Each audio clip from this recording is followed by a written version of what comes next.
Hello everyone, welcome back to my channel Sasi's garden. तो आप देख सकते हैं ये जो प्लांट है इसे पत्थर चट्टा के नाम से जानते हैं और इस प्लांट की बहुत सारी मेडिसिनल प्रॉपर्टीज़ हैं। और इसी के सिमिलर दिखने वाला एक और भी प्लांट है मेरे पास, कलांचो का। इसकी मैंने कटिंग ला करके इस तरह से लगाई हुई है और कटिंग बहुत ही इजीली लग जाती है। इस कटिंग लगाने के बाद कभी मैं आपको रिज़ल्ट दिखाऊंगी इसकी कटिंग किस तरह से चल जाती है। एक लीफ से भी आप इसका प्रोपगेशन कर सकते हैं।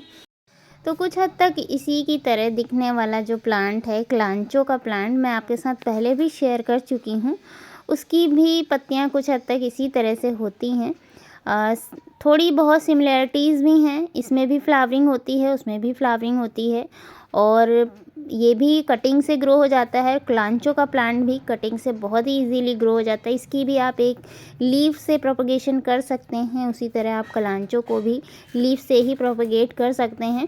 तो लगभग दोनों ही सेम वैरायटी के हैं, सिर्फ फ्लावर का अंतर होता है और इसके प्लांट का मेडिसिनल यूज़ है।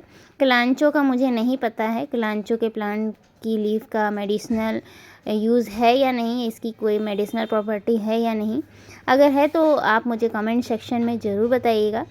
तो अभी आप देख सकते हैं ये पूरा इस तरह से कलियों से भरा हुआ है। अभी इसमें फ्लावर खिले नहीं हैं और इसके फ्लावर कुछ इस तरह से दिखाई देते हैं और पत्थर चट्टा के जो फ्लावर होते हैं कुछ इस तरह से दिखाई देते हैं।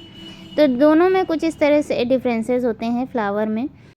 तो दोनों ही प्लांट की कंडीशन आप देख सकते हैं लगभग सेम है, क्योंकि लगातार 2-3 दिनों से बारिश होने की वजह से इसमें लगातार पानी जा रहा है और ड्रेनेज ठीक होने के बाद भी मिट्टी लगातार जब गीली रह रही है तो इसकी पत्तियां कुछ हद तक मैंने जो रिमूव की हैं आप उन्हें देख सकते हैं, इस तरह से हो जाती हैं, गलने लग जाती हैं और इस तरह से कुछ पीली भी दिखाई दे रही हैं पत्तियाँ। तो इन प्लांट को बहुत अच्छी धूप अगर विंटर में मिलती है तो इनकी कंडीशन बहुत अच्छी रहती है, बहुत अच्छे से फ्लावरिंग भी होती है।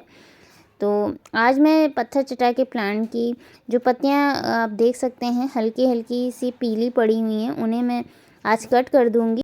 इन्हें समय पर कट करना भी ज़रूरी है। मैं हमेशा ही कलांचो के प्लांट की भी जो पत्तियां गलती रहती हैं या पीली पड़ी होती हैं उन्हें समय समय पर हटाती रहती हूँ। और इसे मैंने कटिंग से लगाया था तो ये पुरानी जो पत्तियां हैं इन्हें हटाना ज़रूरी भी है, ये गलने लग जाएंगी तो इनमें फंगस की भी समस्या हो सकती है। तो इस तरह से मैं सभी जो भी ख़राब पत्तियां हैं उन्हें इस तरह से कट कर दूंगी। और इसे मैंने सिर्फ़ और सिर्फ रेत और मिट्टी में मिक्स करके लगाया था और बहुत अच्छे से इसकी ग्रोथ हो रही है। आप देख सकते हैं बीच में इसकी नई ग्रोथ भी दिखाई दे रही है। तो इसी तरह से आप इस प्लांट को भी एक प्लांट से कई सारे प्लांट इसके तैयार कर सकते हैं और इसमें बहुत ज़्यादा किसी भी फर्टिलाइज़र की ज़रूरत नहीं पड़ती है। मैंने इसे सिर्फ़ और सिर्फ मिट्टी और रेत में लगाया है, किसी फर्टिलाइज़र का मिक्सचर मैंने इसे नहीं दिया है।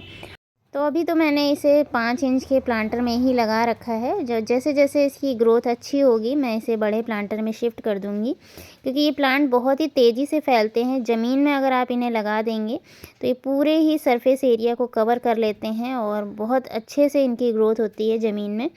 तो प्लांटर में भी इस तरह से आप छोटे से छोटे प्लांटर में भी अगर लगा देते हैं तो बहुत अच्छी ग्रोथ होती है, बहुत अच्छे से प्लांट ग्रो करते हैं और दिसंबर जनवरी के मंथ तक इसमें भी फ्लावरिंग होती है जब ये प्लांट मैच्योर हो जाते हैं। तो इस तरह से मैंने दोनों ही सिमिलर वैरायटी के प्लांट अपने गार्डन में ऐड कर लिए हैं और दोनों की ही ग्रोथ काफ़ी अच्छी हो रही है। कलांचो में भी बहुत सारी बड्स बनी हुई हैं और जैसे ही फ्लावरिंग होगी मैं आपके साथ अपडेट ज़रूर शेयर करूंगी। कलांचो के प्लांट का प्रोपगेशन रिपोर्टिंग मैं आपके साथ पहले भी शेयर कर चुकी हूं।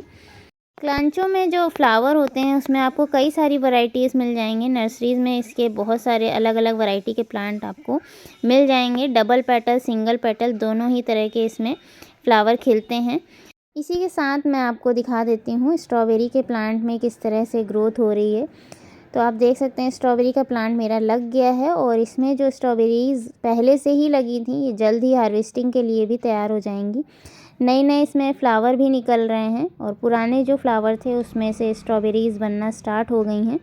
तो इसी के साथ वीडियो को फिनिश करते हैं, मिलते हैं फिर से इसी तरह के एक और नए वीडियो में एक नए अपडेट के साथ।